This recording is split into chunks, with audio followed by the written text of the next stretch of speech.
thinking. Group yourself into three.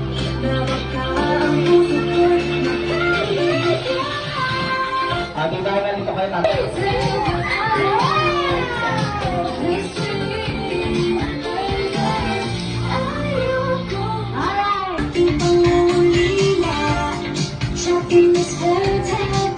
Double keep thinking. Group yourself into two. Ako na. Pahawak yung kaluwang kamay sa ilong. Ayan, paano ba kay AJ? Pakita mo sa kanila. Ayan, ganito yung itsura. Ayan, ganun yung gagawin nyo pero yung itsura hindi na Okay, ready?